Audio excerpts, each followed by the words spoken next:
আগামী নির্বাচন উৎসবমুখর করতে সশস্ত্র বাহিনী গুরুত্বপূর্ণ ভূমিকা রাখবে বললেন প্রধান উপদেষ্টা। সরকারের অনুমোদন ছাড়া সয়াবিন তেলের দাম বাড়ানো বেআইনি জানালেন বাণিজ্য উপদেষ্টা।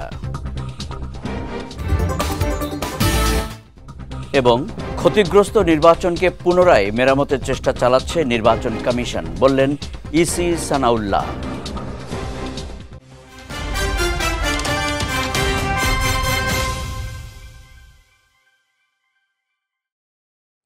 আসসালামু আলাইকুম। পুষ্টি চা নিবেদিত বিজয় রাতের সংবাদে আমন্ত্রণ জানাচ্ছি আমি কনুজ শিকদার। শুনছিলেন শিরোনাম, এবারে বিস্তারিত।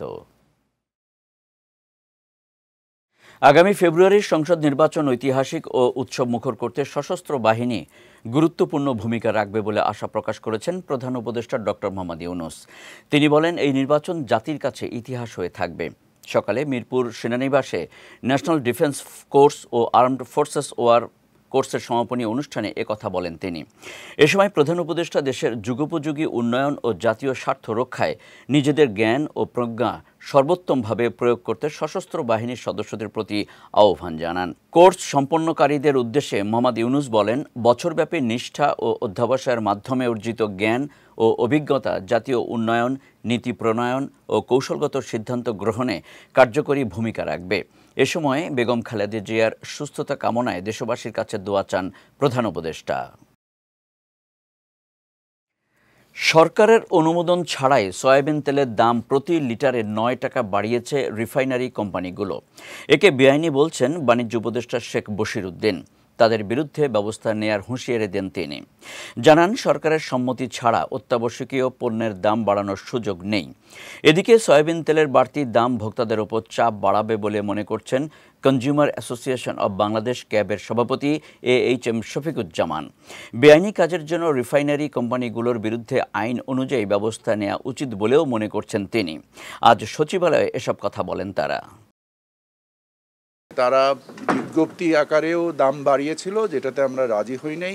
গত 2.5 মাস তো অলমোস্ট ওই দামেই, পূর্বের দামেই বেচা কেনা হয়েছে। এবং যদি যৌক্তিক কোনো কারণ থাকে বাড়ানোর, আমরা we are happy to discuss. কারণ আমরা তো সরবরাহ ব্যবস্থাকে গতিশীল রাখতে চাই, আমরা তো সরবরাহ ব্যবস্থাকে বিঘ্নিত করতে চাই না। কিন্তু সেটা যেহেতু মানে আইনগত ভিত্তিতে এবং যে মানে কাস্টমারি যে প্র্যাকটিসটা ছিল তার মাধ্যমে এতদিন ধরে নির্ধারিত হয়েছে, ইনশাল্লাহ আমরা সেইভাবে সমাধান করব। ওনারা যে দামে আজকে বাজারে বিক্রি করছে সেখান থেকে প্রায় 20 টাকা কম, 20 টাকা কমে আমাদেরকেই তেল দিয়েছেন। তো বাজারে 20 টাকা বেশি দামে তেল দেওয়ার কোনো কারণ, আমি তো যৌক্তিক কোনো কারণ খুঁজে পাচ্ছি না। গতকালই তো আমরা কিনেছি ওনাদের কাছ থেকে 50 লক্ষ লিটার তেল কিনেছি, 1-2 লিটার না। তো 50 লক্ষ লিটার তেল যদি টেন্ডারে 20 টাকা কমে আমরা কিনতে পারি, তাহলে বাজারে কেন এত বেশি দামে বিক্রি হবে? এর তো কোনো যৌক্তিক কারণ আমি খুঁজে পাচ্ছি না। আমাদের আইনসঙ্গত আমাদের যে ব্যবস্থাগুলো আছে আমরা সবগুলোই নেব। 9 টাকা যদি বেড়ে যায়, এটি আমি বলবো যে বাণিজ্য মন্ত্রণালয়ের কনফারেন্সে যদি বেড়ে যায়, তাহলে এটি হবে যে ভোক্তার অধিকারের প্রশ্ন, ভোক্তার স্বার্থের বিষয়। এবং এই ক্ষেত্রে আমি ক্যাবের প্রেসিডেন্ট হিসেবে যেটা বলতে চাই, এটি হলো যে ভোক্তাদের স্বার্থে এই যে প্রাইসটা বেড়ে গেছে, এমনিই তো দ্রব্যমূল্য অনেক ক্ষেত্রেই আপনার বেশি দামে বিক্রি হচ্ছে, সেখানে এটিও বলবো যে এটি অন্যায়ভাবে করা হয়েছে। এবং আমি আশা করছি, যেটি বাণিজ্য উপদেষ্টা বলেছেন, যে এটির ব্যাপারে কঠোর ব্যবস্থা, আমরা সেই অপেক্ষা করছি। বিগত সরকারের শাসনামলে দেশের নির্বাচন ব্যাপকভাবে ক্ষতিগ্রস্ত হয়েছে। নির্বাচন কমিশন তা পুনরায় মেরামতের চেষ্টায় কাজ করছে বলে জানিয়েছেন নির্বাচন কমিশনার আবুল ফজল মোহাম্মদ সানাউল্লাহ। সকালে রাজধানীর আগারগাঁওয়ে ত্রয়োদশ জাতীয় সংসদ নির্বাচন উপলক্ষে সাংবাদিকদের দিনব্যাপী প্রশিক্ষণ কর্মশালার উদ্বোধনী অনুষ্ঠানে তিনি একথা জানান। বলেন, এককভাবে কমিশনের পক্ষে সংস্কার বাস্তবায়ন সম্ভব নয়।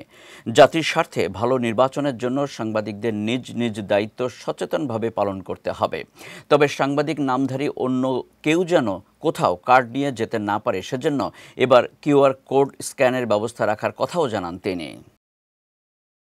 আমরা যে ট্রান্সপারেন্ট ইলেকশনের কথা বলি, সেই ট্রান্সপারেন্ট ইলেকশনের সবচেয়ে বড় নিয়ামক শক্তি হচ্ছে সাংবাদিকগণ। বাংলাদেশের নির্বাচন ব্যবস্থা আমরা যদি বলি ব্যাপকভাবে ক্ষতিগ্রস্ত হয়েছে, সেই ক্ষতিগ্রস্ত নির্বাচন ব্যবস্থাকে আমরা রিপেয়ার করে সঠিক অবস্থায় ফেরত আনতে চাচ্ছি। একটা ইমপ্লোডেড সিস্টেমকে আবার আমরা রিঅর্গানাইজ করে রিস্ট্রাকচার করার চেষ্টা করছি। আমাদের দায়িত্বটা হবে যে তাদের অবস্থানগুলোকে স্পষ্ট করে সামনে তুলে ধরা। কারণ আমরা একটা ভালো নির্বাচন চাই, শতাব্দীর ভালো নির্বাচন চাই। শ্রীলঙ্কায় ঘূর্ণিঝড় ও বন্যায় আক্রান্ত জনগণের জন্য বাংলাদেশ জরুরি ত্রাণ সহায়তা পাঠিয়েছে। সকালে বিমান বাহিনীর একটি পরিবহন বিমান জরুরি ত্রাণ সামগ্রী নিয়ে শ্রীলঙ্কার উদ্দেশ্যে যাত্রা করে। 10 টন ত্রাণ সহায়তার মধ্যে রয়েছে তাঁবু, শুকনো খাবার, মশারি, টর্চ লাইট সহ বিপুল পরিমাণ ওষুধ। সশস্ত্র বাহিনীর কর্মকর্তারা বলেন, মানবিক এই সহায়তা শ্রীলঙ্কায় ঘূর্ণিঝড় ও বন্যায় আক্রান্ত জনগণের দুর্ভোগ কমাতে সহায়ক হবে। সরকারের নির্দেশনায় বৈশ্বিক যে কোনো প্রয়োজনে বাংলাদেশ সশস্ত্র বাহিনী অঙ্গীকারবদ্ধ। শ্রীলঙ্কায় বন্যা ও ভূমিধসে এখন পর্যন্ত প্রাণ হারিয়েছেন 410 জন, নিখোঁজ রয়েছেন 3 শতাধিক। আওয়ামী লীগের আক্রোশের শিকার হয়েছিলেন বেগম খালেদা জিয়া। কোনো অন্যায়ের কাছে মাথা নত করেননি বলে দল মত নির্বিশেষে সকলের কাছে তিনি প্রিয়। সকালে নয়াপল্টনে ভাসানী মিলনায়তনে বিএনপি চেয়ারপারসনের সুস্থতা কামনায় মিলাদ মাহফিলে একথা বলেন দলের স্থায়ী কমিটির সদস্য আব্দুল মঈন খান। বলেন, খালেদা জিয়া আইনের প্রতি শ্রদ্ধাশীল ছিলেন বলেই আদালতে হাজিরা দিতে গিয়েছিলেন। খালেদা জিয়া এদেশের মানুষের আস্থার প্রতীক। নানা ষড়যন্ত্র তাকে দেশ থেকে সরিয়ে দিতে চাইলেও অদম্য মনোবল নিয়ে মানুষের পাশে ছিলেন তিনি। এ সময় খালেদা জিয়া দ্রুত সুস্থতা কামনায় দোয়া ও মোনাজাত করা হয়। যেমন রাজপ্রাসাদ থেকে রাজনীতি করেন নাই, দেশ নেত্রী বেগম খালেদা জিয়া কোনোদিন রাজপ্রাসাদ থেকে রাজনীতি, তিনি রাজনীতি করেছিলেন জনগণের সঙ্গে কাঁধে কাঁধে, জীবনের ঝুঁকি নিয়ে। এমন একজন রাজনীতিবিদ যিনি কোনোদিন নিজের ভালোর কথা চিন্তা করেননি, তিনি বাংলাদেশের কোটি কোটি মানুষের মঙ্গলের কথা নিজের জীবন বাজি রেখেছেন এবং পরবর্তীতে বাংলাদেশের মানুষ ভালোবেসে তাকে তিনবার বাংলাদেশের প্রধানমন্ত্রী নির্বাচিত করেছে। টিএফআই সেলে গুম ও নির্যাতনের ঘটনায় মানবতা বিরোধী অপরাধের মামলায় গ্রেপ্তার 10 সেনা কর্মকর্তাকে সশরীরে হাজির না হয়ে ভার্চুয়ালি শুনানির আবেদন খারিজ করে দিয়েছেন আন্তর্জাতিক অপরাধ ট্রাইব্যুনাল। ফলে পরবর্তী শুনানিতে তাদের সশরীরে ট্রাইব্যুনালে হাজির হওয়া বাধ্যতামূলক। দুপুরে ট্রাইব্যুনাল 1-এর চেয়ারম্যান বিচারপতি মোহাম্মদ গোলাম মর্তুজা মজুমদারের নেতৃত্বাধীন 3 সদস্যের বিচারিক প্যানেল এই আদেশ দেন। এই দিন আসামি পক্ষের হয়ে শুনানি করেন আইনজীবী তবরক হোসেন। প্রসিকিউশনের পক্ষে শুনানি করেন চিফ প্রসিকিউটর মোহাম্মদ তাজুল ইসলাম। উভয় পক্ষের শুনানি শেষে ট্রাইব্যুনাল আবেদনটি খারিজ করে দেন। এই আবেদন 23 নভেম্বর দায়ের করা হয়েছিল। এরপর ট্রাইব্যুনাল আজকের দিনটি শুনানির জন্য নির্ধারণ করেছিলেন। আসন্ন ত্রয়োদশ জাতীয় সংসদ নির্বাচন আয়োজনের পরবর্তী সব কার্যক্রম স্থগিত চেয়ে রিট আবেদন করা হয়েছে। আজ বাংলাদেশ কংগ্রেসের পক্ষে দলটির মহাসচিব অ্যাডভোকেট ইয়ারুল ইসলাম হাইকোর্টের সংশ্লিষ্ট শাখায় এই রিট দায়ের করেন। আগামী সপ্তাহে বিচারপতি শিকদার মাহমুদুর রাজির নেতৃত্বাধীন দ্বৈত বেঞ্চে এই রিটের শুনানি হওয়ার কথা রয়েছে।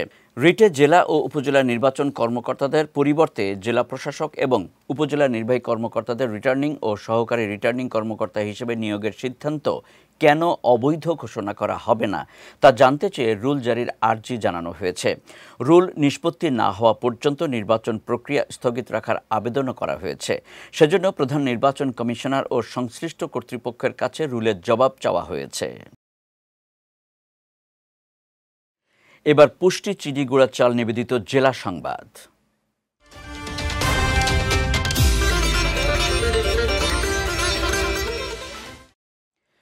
ক্ষমতালোভী একটি গোষ্ঠী সংস্কার ও বিচারকে উপেক্ষা করে শুধু ক্ষমতায় যাওয়ার জন্য ডাবল পাগল হয়ে গেছে বলে মন্তব্য করেছেন ইসলামী আন্দোলন বাংলাদেশের আমির মুফতি সৈয়দ রেজাউল করিম।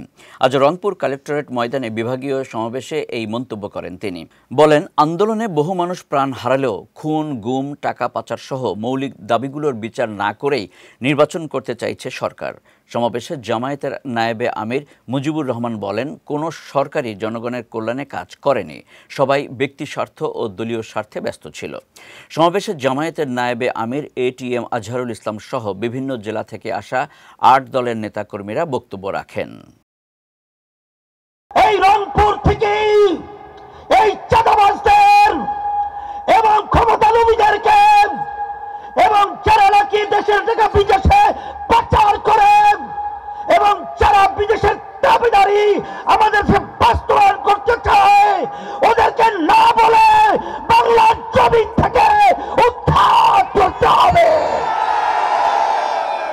52 বছর ধরে কয়েকটা সরকার এসেছে, কোন সরকার মানুষের কল্যাণের জন্য কাজ করে নয়। হয়তো ব্যক্তির জন্য কল্যাণ করেছে, না হয় দলের জন্য কল্যাণ করেছে, আর না হয় দুনিয়ায় কিছু মানুষের উপকার করার জন্য কাজ করেছে। আজকে যদি সৎ নেতৃত্ব আমাদের সমাজ রাষ্ট্রে কায়েম হয়, বাংলাদেশ 3 থেকে 5 বছরের মধ্যে দুর্নীতিমুক্ত হলে বিদেশি সিঙ্গাপুরের মতো নয়, তার চেয়েও অনেক উন্নত বাংলাদেশ হতে পারবে ইনশাআল্লাহ। ইউক্রেন যুদ্ধ অবসানে কোনো সমঝোতায় পৌঁছতে পারেনি রাশিয়া যুক্তরাষ্ট্র।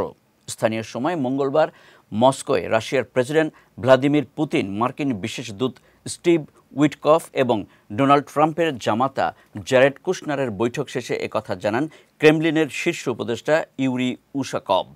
তিনি জানান, প্রায় 5 ঘন্টা ধরে চলা এই বৈঠক শেষ হয় মধ্যরাতের পর। আলোচনাকে কার্যকর ও গঠনমূলক উল্লেখ করে উশাকভ বলেন, এখনও কোনো সমাধান হয়নি, তবে কিছু মার্কিন প্রস্তাব নিয়ে বৈঠকে আলোচনা করা হয়েছে। এদিকে বৈঠকের আগে মস্কোয় এক অনুষ্ঠানে পুতিন বলেন, ইউরোপের দেশগুলো ইউক্রেন যুদ্ধ থামানোর কার্যক্রম থেকে নিজেদের সরিয়ে নিয়েছে। এ সময় ইউরোপ চাইলে রাশিয়ার যুদ্ধের জন্য প্রস্তুত রয়েছে বলে সতর্ক করেন রুশ president.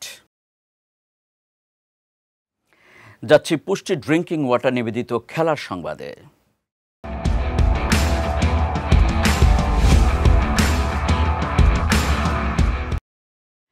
Bangladesh premier league BPL এর দ্বাদশ আসরের চূড়ান্ত সূচি প্রকাশ করেছে বিসিবি।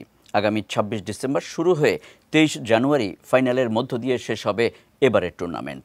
সিলেট, চট্টগ্রাম ও ঢাকা 3 ভেন্যুতে হবে টুর্নামেন্টের মোট 34টি ম্যাচ। বিপিএলের ইতিহাসে এবার প্রথমবারের মতো উদ্বোধনী ম্যাচ ঢাকায় নয়, সিলেটে অনুষ্ঠিত হতে যাচ্ছে। সিলেট আন্তর্জাতিক স্টেডিয়ামে সিলেট টাইটান্স ও রাজশাহী ওয়ারিয়র্সের ম্যাচ দিয়ে শুরু হবে টুর্নামেন্টের নতুন অধ্যায়। সিলেট পর্ব শেষে বিপিএল যাবে চট্টগ্রামে, আর শেষ ধাপের ম্যাচগুলো অনুষ্ঠিত হবে ঢাকায়। এবারের বিপিএলে অংশ নিচ্ছে 6টি দল: Dhaka Capitals, Sylhet Titans, Chattogram Royals, Rangpur Riders, Rajshahi Warriors ও নোয়াখালী এক্সপ্রেস। আগামী শুক্রবার অনুষ্ঠিত হতে যাচ্ছে 48 দলের অংশগ্রহণে 2026 বিশ্বকাপের গ্রুপ পর্বের ড্র। বাংলাদেশ সময় শুক্রবার রাত 11টায় যুক্তরাষ্ট্রের ওয়াশিংটন ডিসির John F Kennedy Center for the Performing আর্টসে শুরু হবে জমকালো এই ড্র অনুষ্ঠান। 48টি দলকে লটারির মাধ্যমে এ থেকে এল পর্যন্ত 12টি গ্রুপে ভাগ করা হবে। প্রতিটি গ্রুপে থাকবে 4টি করে দল। র্যাঙ্কিংয়ের শীর্ষ 4 দল স্পেন, আর্জেন্টিনা, ফ্রান্স ও ইংল্যান্ডকে ড্রয়ের ক্ষেত্রে আলাদা ব্র্যাকেটে রাখা হবে। এদিকে 3 স্বাগতিক দেশের গ্রুপ আগে থেকে নির্ধারিত। Mexico group A, Canada group B এবং যুক্তরাষ্ট্র গ্রুপ ডিতে থাকবে। অন্যদিকে বিশ্বকাপের মূল পর্বে 42টি দল নিশ্চিত হলেও বাকি 6টি দলের জন্য অপেক্ষা করতে হবে আগামী মার্চ পর্যন্ত। 22 দলের আন্তঃমহাদেশীয় ও ইউরোপীয় প্লে অফ শেষে চূড়ান্ত হবে সেই 6টি স্থান। পুষ্টির চা নিবেদিত বিজয় রাতের সংবাদ শেষ করার আগে শিরোনামগুলো দেখে নিচ্ছি আরও একবার।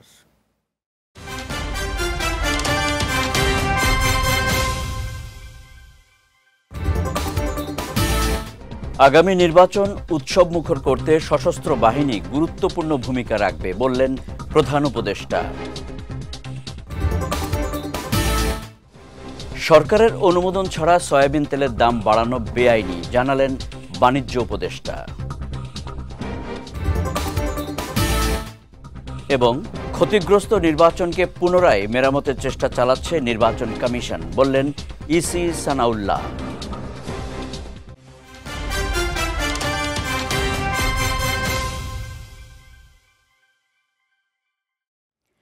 বিজয় রাতের সংবাদ শেষে আজকের মতো আমি কনুজ শিকদার আপনাদের কাছ থেকে বিদায় নিচ্ছি। আগামীকাল একই সময় নতুন সব খবর দেখতে চোখ রাখুন বিজয় টিভিতে। এছাড়াও আজকের বিজয় রাতের সংবাদের ভিডিও দেখতে পারেন আমাদের ইউটিউব এবং ফেসবুক পেজে। আমাদের ইউটিউব হলো youtube.com/bijaytvofficial এবং আমাদের ফেসবুক পেজ হলো facebook.com/bijaytvlimited। এতক্ষণ সঙ্গে থাকার জন্য ধন্যবাদ সবাইকে।